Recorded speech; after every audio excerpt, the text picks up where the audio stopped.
Terima kasih Bapa, di dalam satu nama Yesus Kristus kami berdoa. Kita sama-sama katakan, amin. Haleluya. Silakan duduk. Shalom. Buka bersama-sama saya di Pengkhotbah pasal yang ke-9 ayat yang ke-11. Pengkhotbah pasal yang ke-9 ayatnya yang ke-11. Firman Tuhan katakan begini.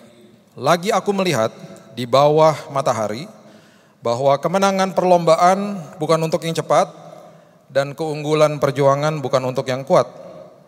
Juga roti bukan untuk yang berhikmat, kekayaan bukan untuk yang cerdas, dan karunia bukan untuk yang cerdik cendekia, karena waktu dan nasib dialami mereka semua. Waktu dan nasib, bahasa Inggrisnya time and chance.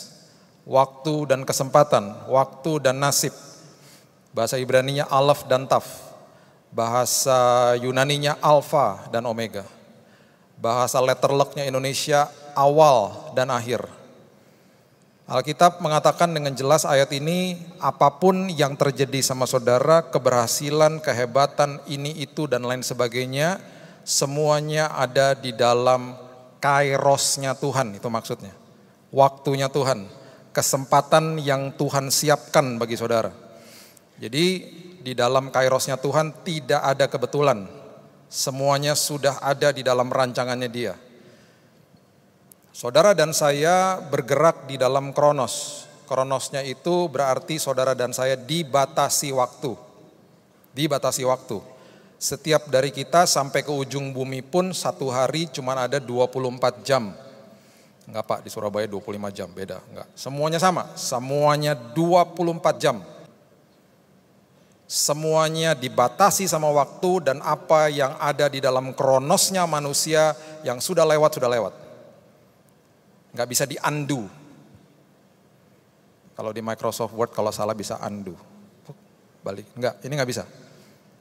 Itu kronos, makanya kita dibatasi sama waktu. Kemudian Alkitab mengatakan dengan lebih jelas lagi, umur manusia 70-80 tahun, kalau kuat itu udah berarti bonus lah. Ya itu dibatasi juga. 1 tahun 365 hari dan seterusnya. Nah, di dalam Kristus, Dia bergerak yang namanya kairos. Kairos itu menembus waktunya, kronosnya manusia. Bahkan saya percaya dia bisa ke masa lalu saudara, menyembuhkan luka hati saudara. Dia bisa time traveling, kalau di Hollywood tuh bilangnya begitu. Dia bisa ada di masa depan saudara, 1 jam, 1 bulan, 1 tahun, dia sudah ada di sana menyiapkan yang terbaik bagi saudara. Itu kairos, itu waktunya Tuhan. Sekarang pertanyaan yang paling penting. Tuhan, kalau engkau bergerak di dalam kairos, engkau tidak dibatasi waktu, engkau tidak bisa dibatasi sama apapun, bagaimana saya ini bisa ada di dalam kairosnya Tuhan? Bagaimana saya bisa ada di dalam waktunya Tuhan? Nah, di dalam waktunya Tuhan 2 hal terjadi. 2 hal terjadi. Saudara akan bertemu dengan kesempatan yang Dia siapkan bagi saudara. Dan saudara akan bertemu dengan orang-orang yang tepat yang Dia siapkan juga bagi saudara. Itu kairos. Dan ketika semuanya itu terjadi, Pengkhotbah 9 ayat 11 mengatakan, saudara tidak bisa katakan begini, itu karena saya lebih cerdik, lebih cerdas, lebih kuat, lebih hebat, lebih punya banyak koneksi. Bukan. Itu semuanya karena time and chance. Waktu dan kesempatan. Itu semua karena kairosnya Tuhan. Prinsipnya begini. Prinsipnya. Formulanya. Setiap kali ada persiapan dalam hidup ini. Setiap kali saudara menyiapkan diri setiap hari. Tinggal tunggu waktu aja, saudara akan bertemu dengan kesempatan. Saya ulang, setiap kali saya menyiapkan diri, berarti apa? Saya menabur ketaatan. Ketaatan itu apa? Sederhana kok, dengar dan lakukan, dengar dan lakukan. Setiap kali saya menabur persiapan, ketaatan, nanti pada waktunya, pada kairosnya Tuhan, saya akan dipertemukan dengan kesempatan yang tepat. Dan tidak ada kebetulan di dalam Tuhan. Tugas saya adalah saya menyiapkan diri saya. Nanti Tuhan akan siapkan kesempatan-kesempatannya. Jadi sekali lagi, pertandingan atau perjuangan hidup itu bukan untuk yang kuat bukan untuk yang lebih berhikmat, bukan untuk yang cerdas, lebih cepat, dan bukan. Semuanya karena Tuhan, semuanya karena ada kesempatan yang Tuhan berikan. Semua yang Alkitab tulis, semua yang Alkitab sudah siratkan, ada beberapa yang akhirnya menjadi tatanan hidup dunia tanpa manusia sadar. Kita pernah bahas arti daripada influence, kalau saudara ingat, ya. Orang yang menyesuaikan diri akhirnya bisa memberikan influence, itu diadopsi. Itu pengajaran Alkitab diadopsi sama perusahaan-perusahaan besar. Tatanan hidup ini memang sudah dibuat sama kerajaan surga. Jadi memang begitu. Apalagi kita yang percaya sama Yesus. Wah, dahsyat. Tinggal digali terus kan makanya. Makanya baca firman, belajar itu nggak boleh stop itu. Harus terus, hidupnya makin maksimal nantinya. Makin mengerti, makin maksimal. Tahun 60, Amerika dengan gagah perkasa menyerang negara kecil namanya Vietnam. Amerika punya persenjataan yang luar biasa. Dahsyat, hebat. Ada satu pesawat tempur namanya Phantom F4 itu, wah itu kalau udah kencangnya luar biasa. Mereka diterjunkan masuk ke dalam hutan di Vietnam. Yang terjadi adalah mereka kalah dan prajurit yang pulang ke Amerika sakit jiwa. Karena yang mereka hadapi di hutan belantara di Vietnam itu seperti mereka berperang melawan hantu. Karena persiapan yang dilakukan oleh tentara Vietnam adalah mereka membangun kota di bawah tanah. Saya pernah masuk ke dalam kota di bawah tanahnya mereka, namanya Cu Chi Tunnel. Itu ada ratusan kilometer di bawah, isinya terowongan, tempat kamar tidur, dapur, tempat mandi, tempat meeting, itu di bawah. Ratusan kilometer di luar kota Ho Chi Minh. Dan ketika mereka lakukan peperangan itu, mereka keluar dari lubang-lubang kecil di hutan itu. Karena badannya kecil-kecil, ada beberapa lubang saya pun gak bisa masuk. Harus cari lubang yang sedikit besar. Mereka keluar, mereka nembakin prajurit Amerika, mereka masuk lagi. Jadi mereka bingung ini siapa yang nembakin. Dan waktu mereka masuk itu di atasnya itu selalu seperti ada daun-daunan. Jadi gak kelihatan ada pintu-pintu masuk ke bawah itu.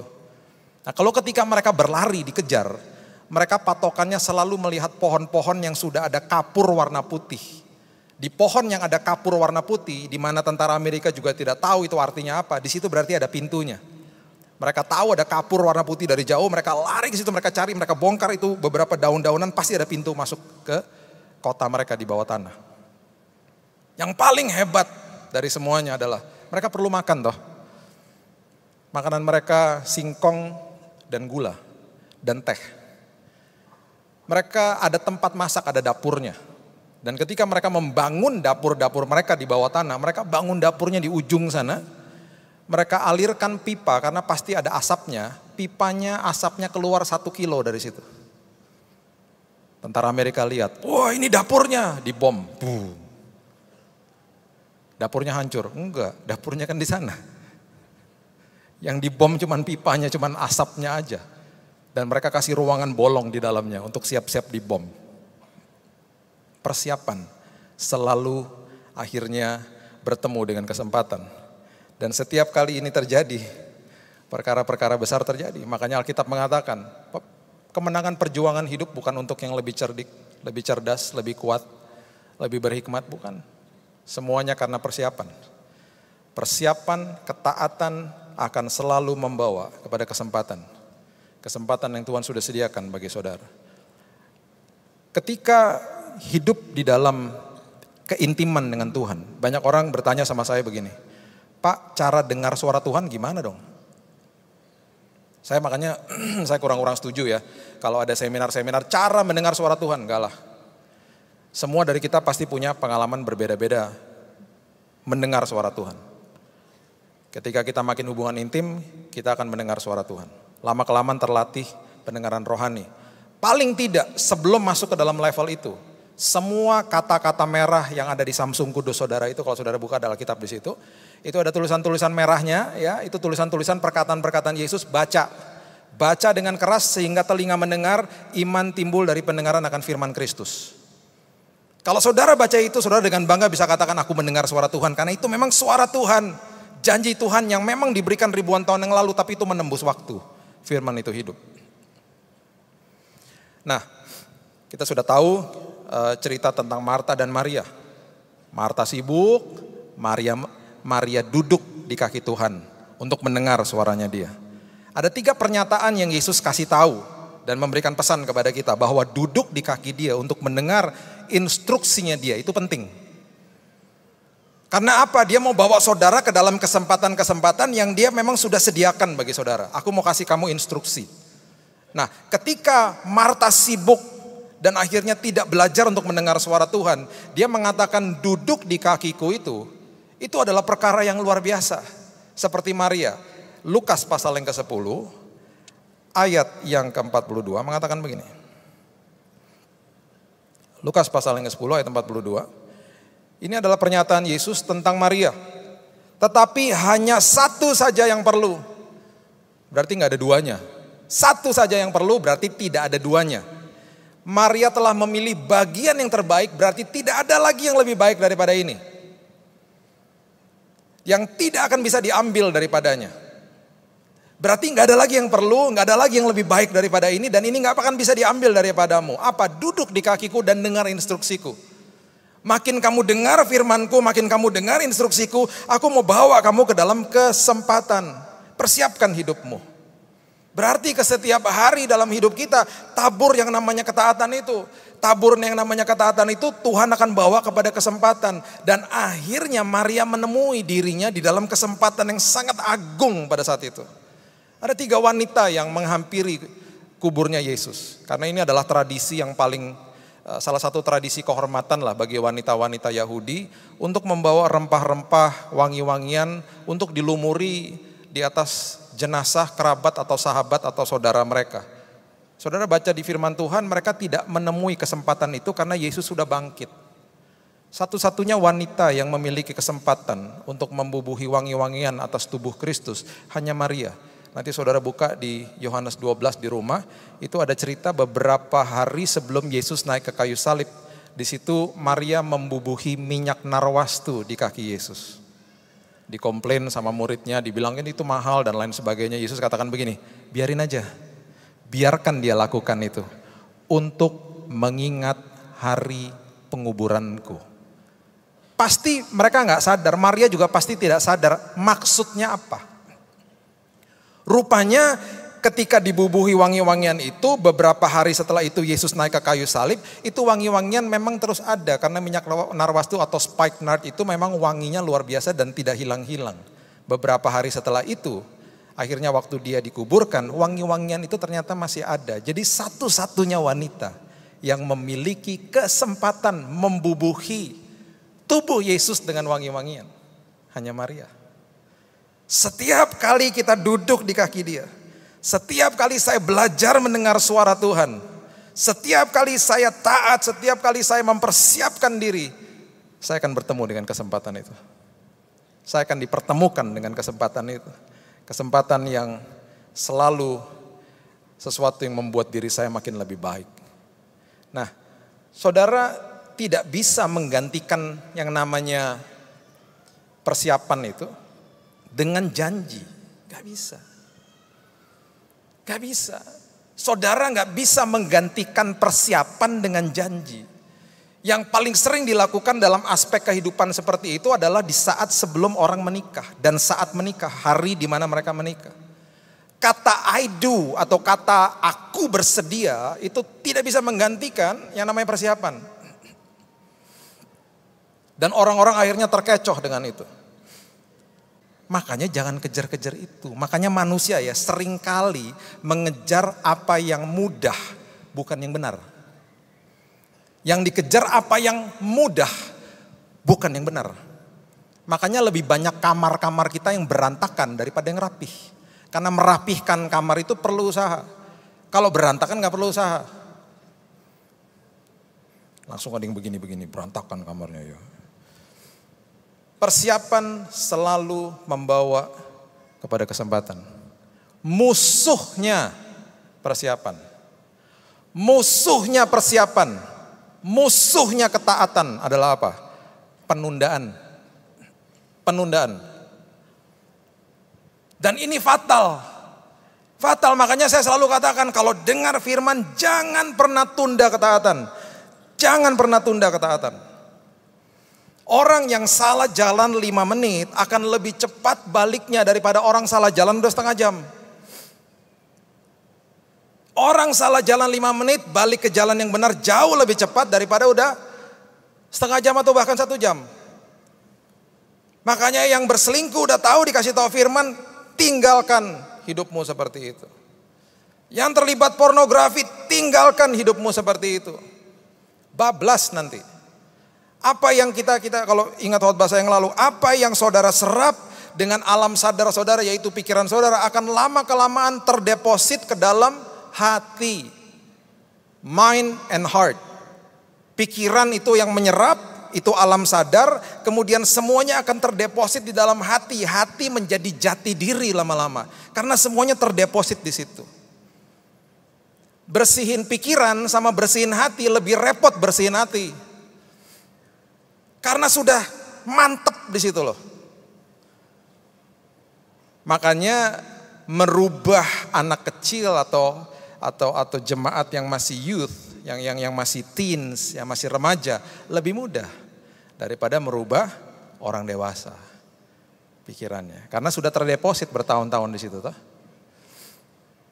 Yang masih lebih kecil lebih gampang. Makanya kenapa anak kecil ketika diajarkan beberapa bahasa, bisa fasih. Orang dewasa sulit. Karena sudah terdeposit di dalam hati. Sekali lagi, mengubah hati itu lebih susah daripada ubah pikiran. Makanya hati-hati dengan apa yang kita masukkan ke dalam pikiran kita. Kita nggak tahu lambat laun itu akan terdeposit terus di dalam hati. Makin sering diisi sama firman, itu tambah lambat laun. Saudara nggak sadar itu masuk semua ke dalam hati. Dan karena firman itu hidup, nanti ketika menghadapi masalah itu keluar dengan sendirinya. Begitu kok selalu. Selalu keluar jati dirinya. Makanya atlet itu ketika latihan diberikan yang namanya repetisi. Repetisi terus gitu. Persiapannya gitu. Lambat laun itu terdeposit di dalam hati. Makanya Muhammad Ali bisa dengan tangannya turun begini, dia suruh lawannya pukul dia. Kena? Enggak kena. Gini-gini terus dia. Makanya dinamakan the greatest. Karena ketika dipukul dia, ketika mau ditinju, dia gak mikir, nih ke kiri apa ke kanan, ya udah keburu ketinju. Gak pakai pikiran lagi, udah terdeposit di dalam hati. Udah jadi sistemnya dia. Dia udah ngeles-ngelesnya udah karena memang dia udah begitu jati dirinya. Nah, jangan tunda ketaatan. Makin ditunda, makin terdeposit perkara-perkara yang mengerikan. Dan kita anggap itu biasa. Itu jadi jati diri. Itu musuhnya kesempatan. Itu musuhnya kesempatan. Saya percaya kok Tuhan sudah menyediakan kesempatan hebat-hebat bagi saudara. Hebat, tahun 2020 dia sediakan yang banyak. Tapi seringkali dia harus tahan dulu. Udah ada kok, sudah diberikan, sudah disiapkan. Semua spiritual blessing Efesus mengatakan, it has been given, sudah diberikan. Bahkan di Roma 8 ayat 17 mengatakan, engkau adalah anak, engkau adalah ahli waris, engkau adalah orang-orang yang berhak atas semua janji-janji aku loh. Itu status yang sangat hebat. Tapi kemudian dikatakan, tapi engkau harus menderita bersama-sama dengan aku. Kata menderita itu simpateko, artinya taat. Kalau engkau makin taat sama aku, engkau persiapkan hidupmu. Ini perkara-perkara besar, janji-janji dan kesempatan-kesempatan ini, aku udah siapkan kok bagimu. Itu adalah tiketmu untuk ada di dalam rancanganku yang hebat. Kesempatan-kesempatan yang aku sudah siapkan bagimu. Yohanes pasal yang keempat ayat 39 adalah cerita tentang wanita Samaria. Kalau saudara bertanya penginjil pertama siapa? Banyak orang mengatakan Filipus. Kalau bagi saya wanita Samaria. Orang bilang, penginjil pertama Filipus pak. Bagi saya enggak, bagi saya wanita Samaria. Coba lihat itu. Enggak ada penundaan, padahal orang Yahudi sama Samaria itu enggak connect sebenarnya. Enggak bergaul. Waktu Yesus datang, saudara sudah tahu ceritanya. Dia minta air dan lain sebagainya, mereka ada pembicaraan. Di ujung daripada itu Yesus katakan, kalau engkau minum air hidup yang daripada aku, the living water, engkau tidak akan haus lagi. Dia terbuka matanya. Dia nggak tunda saat itu. Walaupun hidupnya masih hidup dalam dosa, lagi kumpul kebo kok. Suaminya banyak sebelumnya. Dia nggak tunda ketaatan, dia bilang oke Tuhan aku respon. Ini yang terjadi. Yohanes 4 ayat 39. Banyak orang Samaria dari kota itu telah menjadi percaya kepadanya, kepada Yesus. Karena perkataan perempuan itu yang bersaksi, ia mengatakan kepadaku segala sesuatu yang telah kuperbuat. Ketika orang-orang Samaria itu sampai kepada Yesus, mereka meminta kepadanya supaya ia tinggal pada mereka. Dan ia pun tinggal di situ 2 hari lamanya. Gak ada rencana tinggal di situ, jadi tinggal di situ. Karena orang-orang banyak yang diberkati. Ayat 41, dan lebih banyak lagi orang yang menjadi percaya karena perkataannya. Penginjil pertama adalah wanita Samaria. Gak pernah terpikirkan kan? Penginjil pertama. Menemui kesempatan yang agung. Menemui kesempatan yang luar biasa. Karena gak tunda ketaatan. Dikasih tahu gak ditunda. Ya, jangan tunda ketaatan saudara. Jangan tunda ketaatan. Matius 25 ayat yang pertama. Cerita tentang gadis-gadis bodoh. Matius 25 ayat yang pertama mengatakan, pada waktu itu hal kerajaan sorga seumpama 10 gadis yang mengambil pelitanya dan pergi menyongsong mempelai laki-laki. 5 diantaranya bodoh dan 5 bijaksana. Gadis-gadis yang bodoh itu membawa pelitanya tetapi tidak membawa minyak. Sedangkan gadis-gadis yang bijaksana itu membawa pelitanya dan juga minyak dalam buli-buli mereka. Tetapi karena mempelai itu lama tidak datang-datang juga, mengantuklah mereka semua lalu tertidur. Waktu tengah malam terdengarlah suara orang berseru, mempelai datang, song-songlah dia. Gadis-gadis itu pun bangun semuanya lalu membereskan pelita mereka. Gadis-gadis yang bodoh berkata kepada gadis-gadis yang bijaksana, berikan kami dong sedikit dari minyakmu sebab pelita kami hampir padam. Enggak mempersiapkan diri. Tetapi jawab gadis-gadis yang bijaksana itu, tidak, nanti tidak cukup untuk kami dan untuk kamu. Lebih baik kamu pergi kepada penjual minyak dan beli di situ. Akan tetapi waktu mereka sedang pergi untuk membelinya, datanglah mempelai itu dan mereka telah siap sedia masuk bersama-sama dengan dia ke ruang perjamuan kawin, lalu pintu ditutup. Ada kesempatan yang datangnya hanya sekali saudara. Dan ketika kita gak mempersiapkan diri, kita yang rugi.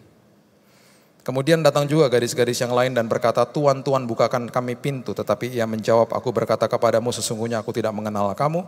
Ayat 13 perhatikan, karena itu berjaga-jagalah.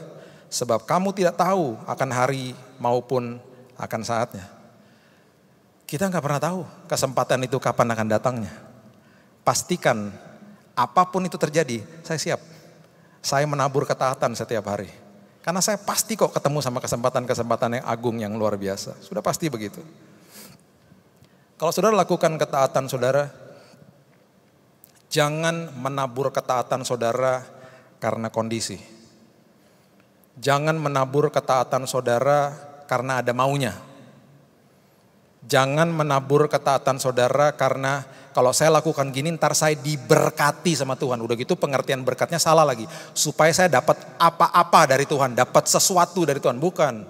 Saya taat karena saya ketika melakukan ketaatan saya akan terproteksi. Itu motivasinya. Alhasil kalau orang melakukan ketaatan dengan kondisi, dia akan taat ketika orang lain lihat. Orang lain gak lihat dia gak akan taat.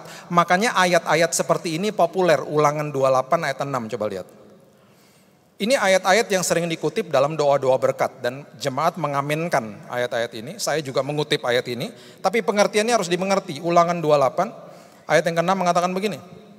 Diberkatilah engkau pada waktu masuk dan diberkatilah engkau pada waktu keluar. Oh seneng. Ketika saya masuk ke dalam gedung gereja nanti saya keluar saya diberkati. Apa yang saudara lakukan di dalam itu akan menentukan kualitas hidup saudara ketika saudara keluar. Itu maksudnya. Karena banyak orang masuk ke kamar mandi. Tapi banyak juga yang keluar masih bau. Karena mandinya gak benar. Harusnya masuk ke kamar mandi, pastikan di dalam kamar mandi saya membersihkan diri saya. Supaya saya keluar, saya wangi. Saya tidak seperti waktu saya masuk. Jadi jangan sekedar hanya kutip-kutip aja. Terus bilang, nanti yang penting datang ke gereja, pulang-pulang saya diberkati. Enggak gitu. Saya diberkati ketika saya masuk dan keluar, saya jadi orang yang berbeda. Tergantung apa yang saya lakukan di dalam. Ayat berikutnya, Ayat Ulangan 28 ayat 13 juga ayat yang populer nih. Ayat 13 mengatakan begini, Tuhan akan mengangkat engkau menjadi kepala dan bukan menjadi ekor. Ya. Ulangan 28 ayat 13. Engkau akan tetap naik dan bukan turun. Wow, kita suka sama ayat ini. Wow, yang penting kalau pokoknya sama kalau kita rajin ke gereja ikut Tuhan, ya kita taat-taat, kita terus naik-naik lah pokoknya. Naik-naik dan gak akan turun. Apabila engkau mendengarkan perintah Tuhan Allahmu yang kusampaikan pada hari ini, kau lakukan dengan setia. Akhirnya jadi motivasinya begitu, yang penting nanti naik-naik terus lah. Enggak, naik itu enggak enak. Dan ketika sedang dibawa naik, banyak yang komplain justru. Jadi jangan dipikir ini enak-enak aja dibawa naik. Orang kalau mau naik kelas ada ujiannya. Orang mau naik kelas, anak-anak ketika masih kuliah, masih sekolah, mau naik kelas itu berat. Ujiannya berat, persiapannya berat. Ingat itu. Orang mau naik jabatan, lemburnya banyak. Banyak hal-hal yang ditabur. Jadi kabar bagi saudara, kabar baik. Kalau saudara mengalami kesulitan pada hari ini, saudara sedang dibawa naik sama Tuhan. Saudara sedang dibawa naik sama Tuhan. Jadi tenang aja, jangan komplain. Karena memang gak enak. Jadi jangan kutip-kutip ayat ini dengan pengertian yang yang penting saya ikut Tuhan nanti juga dibawa naik. Gak gitu. Seringkali justru ketika dibawa naik itu gak enak justru. Apa yang saudara lakukan di dalam itu akan membawa saudara keluar dengan luar biasa. Makanya kenapa? Ketika lakukan ketaatan, pasti ada percaya diri. Pasti ada damai. Karena apa? Yang namanya ketaatan sama yang the mind of Christ, pikiran hatinya Tuhan, itu diletakkan di dalam roh saudara, loh hati kan firman Tuhan katakan begitu. Ditulis di dalam hati nurani. Makanya sudah built in, sudah instilled dalam sini. Makanya ketika saudara melanggar lampu lalu lintas, saudara pasti gak damai. Iya kan? Saudara melanggar lampu lalu lintas, langsung saudara melihat 3 titik. Spion kiri, spion kanan, sama spion di dalam. Nyari siapa? Polisi. Melanggar lampu lalu lintas, langsung, polisi, gak ada polisi kan? Gak ada polisi kan? Gak enak sendiri. Gak damai langsung. Saya bicara sama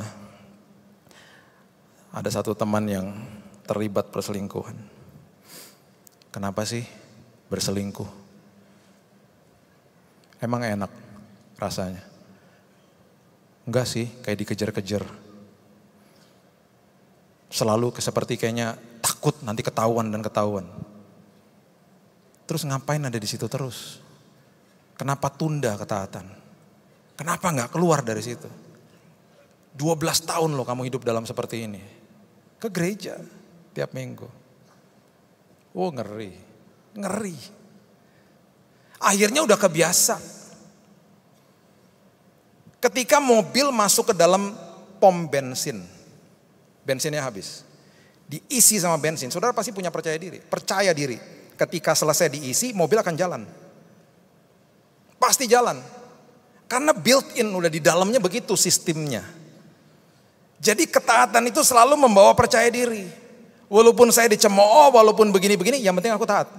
Percaya diri pasti. Damai pasti. Walaupun di depan aku gak enak, walaupun aku diketahui sama orang, gak apa-apa, aku taat kok. Aku percaya diri jadinya. Aku gak usah takut-takut. Dan seringkali karena apa? Orang itu taat karena juga ada yang mau lihat. Tahun 90-an saya gak pernah lupa, saya ada di highway di negara bagian Colorado di Amerika. Saya bawa mobil sportnya teman saya, ngebut. Di Amerika itu speed limitnya tuh batas kecepatan 55 miles. Saya udah 70 miles, kenceng lah. 70 miles, kenceng. Di belakang saya tiba-tiba ada mobil, saya gak pernah lupa tuh, Chevrolet Camaro, mobil sport juga. Di belakang saya tiba-tiba, mepet gitu.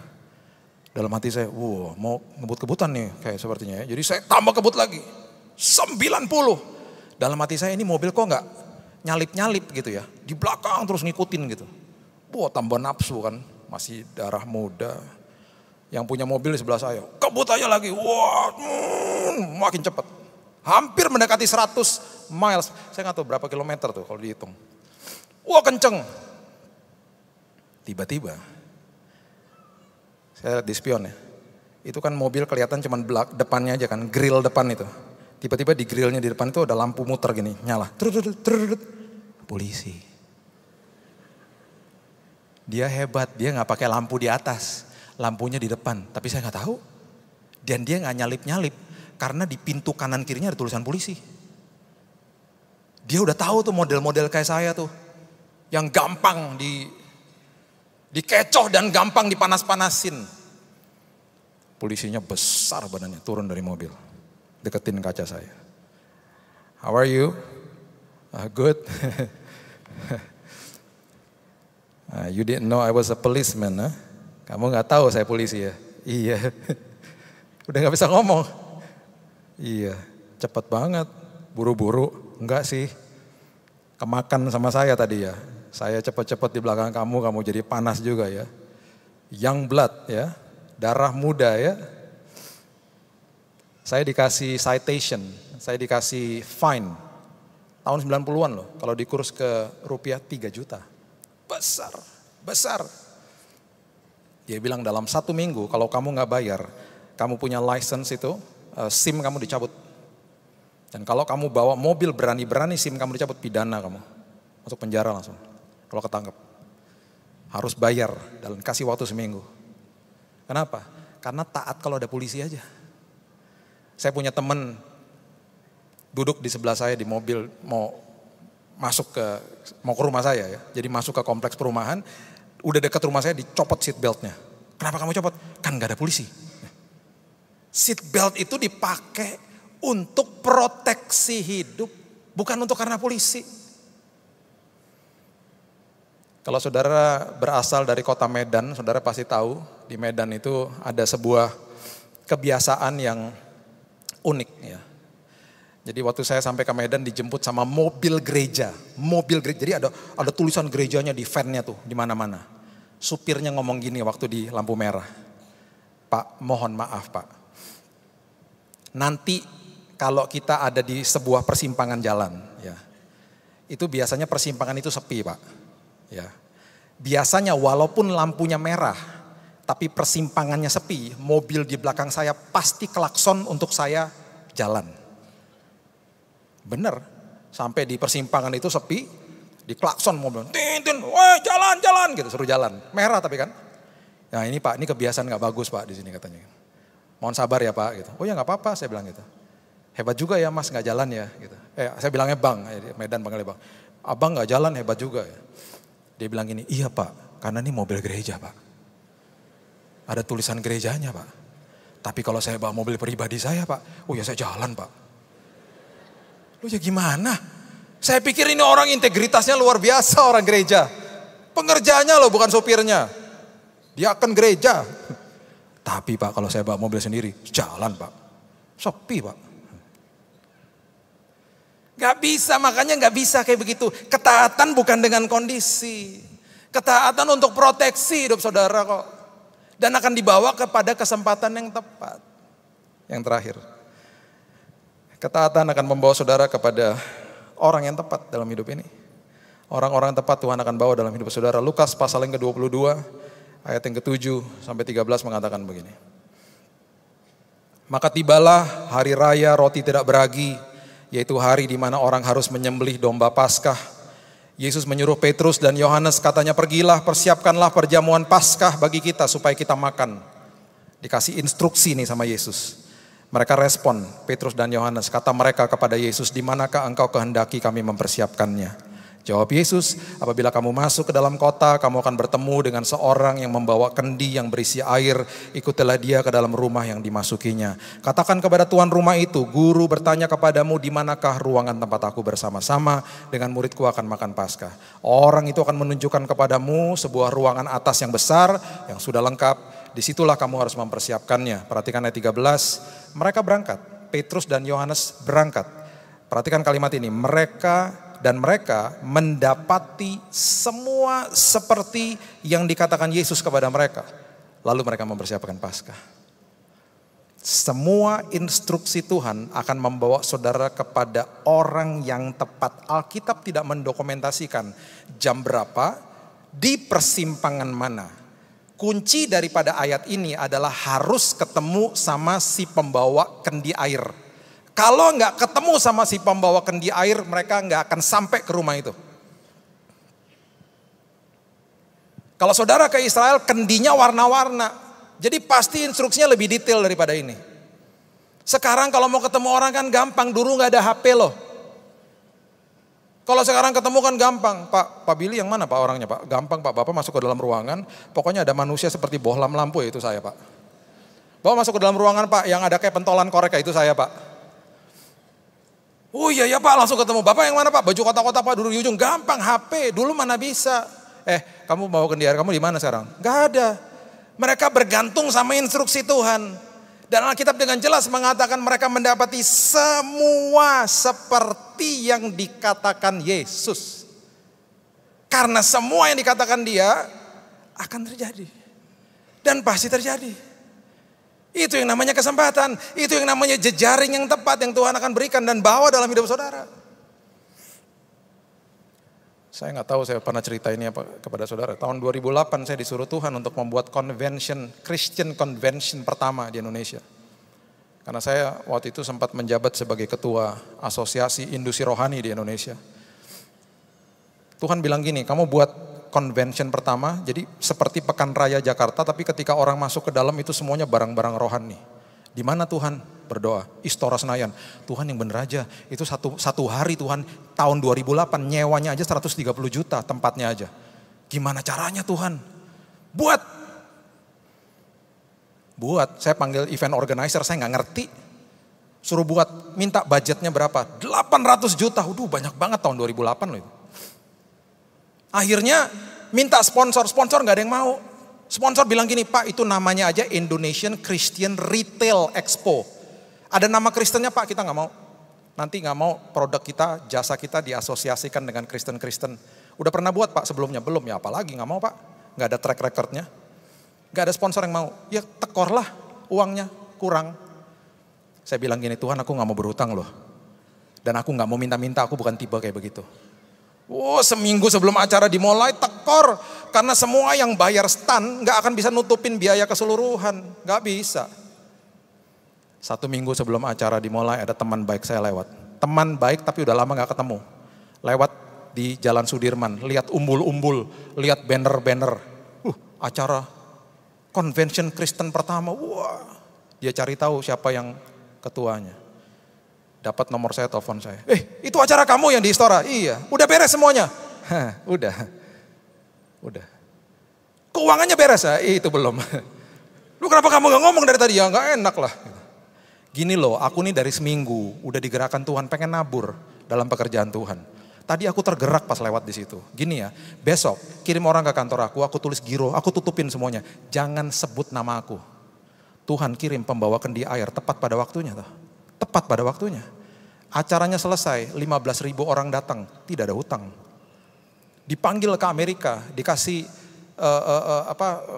acknowledgement, disuruh maju ke depan, dikatakan sama semua hadirin dari semua asosiasi di dunia. Kemarin Indonesia membuat convention yang pertama, itu adalah convention yang terbesar di Asia, mengalahkan Singapura, Korea dan lain sebagainya. Saya diminta untuk kasih kata-kata sambutan. Gimana Pak caranya Pak supaya menjadi terbesar? Saya bilang gini, bukan kuat dan gagah saya. Bukan karena saya lebih cerdik, bukan karena saya lebih cerdas, semuanya karena time and chance, alaf dan taf, alfa dan omega, awal dan akhir, semuanya karena Yesus. Semuanya karena Tuhan. Semuanya karena kita harus mempersiapkan diri dan taat. Saya pulang ke Indonesia, saya lega, saya bilang Tuhan terima kasih, hutang lunas. Tuhan bilang ini enak aja. Itu kan baru yang pertama, siap-siap buat yang kedua. Tahun 2009 saya ke Mabes Polri minta izin lagi. Polisi bilang begini, teman-teman bilang, jangan Pak, ini tahun pemilu Pak, jangan Pak. Izin gak akan kami keluarkan, izin keramaian. Saya keluar dari Mabes Polri, hati saya bersuka cita. Tuhan, kalau perlu tiap tahun pemilu, supaya saya gak usah buat lagi begini. Akhirnya gak bisa ngapa-ngapain, akhirnya dikasih tempat tahun 2012 sama Mall of Indonesia di Kelapa Gading. Kelapa Gading kalau saya pernah kasih tahu sama saudara kan ada 167 pintu gereja. 400 ibadah di sana. Itu tempatnya orang Kristen paling banyak di sana. Dikasih tempat sama pihak mall Pak, itu ada lower ground di depannya Carrefour itu tempatnya besar Pak, kosong Pak. Dulu ya, sekarang udah jadi food court. Udah Pak, ambil Pak. Buat budgetnya lagi, segitu lagi. Dan gak ada sponsor lagi yang mau. Tapi karena udah ngalami Tuhan, saya lebih tenang tahun itu. Gak apa-apa Tuhan, aku serahkan sama Tuhan. Benar, seminggu sebelumnya ada seorang ibu pemilik sebuah grup konglomerat besar bilang gini, Pak, saya tabur Pak, itu acaranya menarik Pak, saya suka Pak, acara-acara kayak begitu. Dan sekali lagi, gak usah sebut nama saya Pak, jangan sebut nama saya. Acaranya kembali berhasil, yang datang 40 ribu. 40 ribu, sampai mallnya macet udah gak ada tempat parkir. Saya dipanggil ke Amerika lagi 2 bulan setelah itu. Ada acara besar dengan Pak almarhum Reinhard Bonnke. Dan kali ini saya dapat penghargaan. Namanya Peter Gunter Award. Itu penghargaan tertinggi di industri rohani di dunia. Itu kalau Academy Award tuh Best Actor. Dikasih penghargaan, nih ada tulisannya nama saya di situ.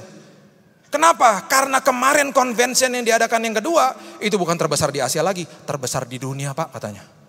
Mengalahkan Amerika, mengalahkan segala macam dan lain-lain sebagainya. Dikasih tahu lagi, gimana Pak caranya Pak? Kembali lagi kata-kata saya sama. Semuanya bukan karena saya lebih cerdik, lebih cerdas, lebih berhikmat, lebih kuat. Bukan, semuanya karena Tuhan. Saya pulang ke Indonesia, itu piagam, itu penghargaan ada di kolong meja saya sampai hari ini. Saya menghormati siapa yang ngasih. Tapi saya tidak akan pernah pajang di tembok saya karena ada nama Billy Lantang di situ. Kalau itu nggak pernah dirubah jadi nama Yesus Kristus, saya tidak akan pernah pajang. Karena acara itu berhasil bukan karena saya. Acara itu berhasil karena Yesus. Karena Tuhan mempertemukan dengan kesempatan yang tepat. Tuhan mempertemukan dengan orang yang tepat pada waktunya. Time and chance. Yang penting tabur ketaatan, tabur persiapan. Ayat terakhir saya berikan kepada saudara, Roma 8 ayat 28. Roma 8 ayat 28 ayat yang sangat populer. Saya mau saudara baca bagian yang pertama ya dengan keras, nanti saya teruskan. Kita tahu kapan saudara 2-3 yang keras? Sekarang, lebih keras lagi 2-3 kita tahu kapan? Sekarang, kita tahu sekarang bahwa Allah turut bekerja dalam segala sesuatu, mendatangkan kebaikan bagi mereka yang mengasihi Dia. Yaitu bagi mereka yang terpanggil sesuai dengan rencana Allah. Kita suka ayat ini ya. Perhatikan kalimat yang tadi ya. Kita tahu kapan? Sekarang. Makanya saya berkali-kali katakan kalau melewati yang namanya perjalanan iman, saudara buka lagi khotbah saya yang lalu, ada 6 pertanyaan, gak usah ditanya-tanya sama Tuhan. Apa, kemana, kapan, bagaimana caranya, kenapa, dan berapa lama. Itu pertanyaan yang sah. Gak usah tanya-tanya begitu sama Tuhan, minta pimpinan aja sama Tuhan. Minta pimpinan. Karena selagi dalam perjalanan, dia sedang merangkai hal-hal indah dalam hidup saudara. Ketika dalam perjalanan dia sedang membawa ini masuk ke sini. Kesempatan ini dia bawa, orang-orang ini dia bawa masuk ke dalam perjalanan itu. Gak usah tanya-tanya. Ribet nanti. Saudara juga tidak akan ngerti. Karena the mind of Christ, pikiran dia bukan pikiran saudara. Rancangan dia bukan rancangan saudara. Nanti saudara akan terkaget-kaget sendiri. Saya pernah saksikan di tempat ini, saya hampir meninggal beberapa kali bulan Januari. Itu kejadiannya selalu Senin, Selasa, Rabu, Kamis. Anak saya yang waktu itu duduk di bangku SMA di Singapura, dia selalu datang keluar dari asrama itu selalu Jumat, Sabtu, Minggu. Setelah selesai kelas terakhir, hari Jumat dia berangkat dari asramanya, dia duduk di kamar saya, dia belajar. Karena mau menghadapi ujian akhir. Jadi ketika dia datang, selalu Jumat, Sabtu, Minggu, saya dalam kondisi fit. Saya lagi nonton TV, lagi makan coklat, lagi pokoknya fit. Sampai-sampai saya bilang sama istri saya, jangan kasih tahu apa yang terjadi kemarin. Beberapa kali itu terjadi dan selalu Senin sampai Kamis. Seperti Tuhan butakan dia. Jadi ketika dia datang, dia duduk di samping saya, dia belajar dengan baik, dia ketawa-ketawa dan lain sebagainya. Alhasil angkanya bagus. Angkanya baik, angkanya terbaik waktu dia lulus. Bulan Mei saya dapat email dari Biola University dari Amerika. Rektornya email saya. Dia katakan, Pak, dengan bangga kami berdasarkan hasil ujian anaknya, kami memberikan beasiswa bagi anak Bapak. Kirim ke sini segera. Waktu dalam proses keberangkatan saya kasih tahu sama dia. Kamu tahu kemarin waktu di Singapura itu Dedi beberapa kali hampir meninggal. Kondisi sangat kritis. Tapi Tuhan butakan dan kamu gak tahu. Dia nangis, kenapa gak dikasih tahu? Kalau aku kasih tahu kamu dan kamu tahu, kamu pasti gak bisa belajar, pasti angkamu jeblok. Tapi karena Tuhan sudah merangkaikan yang terbaik, Sekarang kamu dapat beasiswa dan dengan bangga kita bisa katakan, sekarang aku ngerti bahwa segala sesuatunya bekerja sama mendatangkan kebaikan bagi aku. Sekarang aku tahu bahwa segala sesuatunya terjadi dan Tuhan merangkaikan yang indah bagi aku. Jadi gak apa-apa kalau mau melewati perjalanan hidup ini di tahun 2020, tenang aja. Nanti setelah sampai di ujung dengan bangga saudara bisa katakan, sekarang aku tahu Tuhan, bahwa segala sesuatunya bekerja sama. Kesempatan demi kesempatan, orang demi orang, Tuhan rangkaikan dengan indah, pertemukan dalam hidupku. Sehingga ada keberhasilan demi keberhasilan yang terjadi. Dan ketika itu pun terjadi, dengan bangga aku katakan, itu bukan karena kuat dan gagahku. Itu semua karena kairosnya Tuhan, waktunya Tuhan. Berikan tepuk tangan kita untuk Tuhan kita. Terima kasih Tuhan. Terima kasih Tuhan, mengucap syukur buat hari ini. Berterima kasih kami belajar Tuhan ketika kami menabur persiapan, menabur ketaatan, tidak tunda ketaatan. Kami akan dipertemukan dengan kesempatan yang tepat dari Tuhan. Kami akan dipertemukan dengan orang-orang yang tepat dari Tuhan. Dan setelah semuanya terjadi, dengan bangga kami bisa katakan bukan karena kami lebih cerdik, lebih cerdas, lebih kuat. Itu semuanya karena time and chance, waktu dan kesempatan, alfa dan omega, awal dan akhir, semuanya karena Engkau. Terima kasih Tuhan, kami juga dengan bangga bisa katakan sekarang kami ngerti Tuhan, bahwa segala sesuatunya bekerja sama, mendatangkan kebaikan bagi kami. Kami mau ada di dalam waktu-Mu, kami mau ada di dalam kairos-Mu. Tolong kami Tuhan supaya ketaatan kami bukan dengan kondisi. Kami taat karena kami tahu bahwa kami bukan kejar-kejar mujizat, bukan kejar-kejar yang lain. Kami taat karena itu untuk memproteksi hidup kami. Kami tidak mau tunda ketaatan.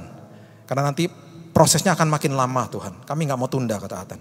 Kami gak mau kehilangan kesempatan di dalam Tuhan. Seperti gadis-gadis yang bodoh. Tapi kami seperti Maria Tuhan. Tidak ada duanya. Yang terbaik tidak akan bisa diambil daripada kami. Masuk ke dalam kesempatan demi kesempatan. Terima kasih Tuhan, meteraikan firman ini. Tahun 2020 kairos Tuhan terjadi sama jemaat Nginden. Sampai di ujung tahun ini mereka dengan bangga bisa katakan, aku berhasil. Semuanya karena Tuhan. Semuanya karena kairos. Semuanya karena waktu Tuhan. Di dalam satu nama, Yesus Kristus Tuhan kami. Kami sudah berdoa dan kami akan menatap keberhasilan di depan kami dengan Yesus. Kita sama-sama katakan, amin. Haleluya.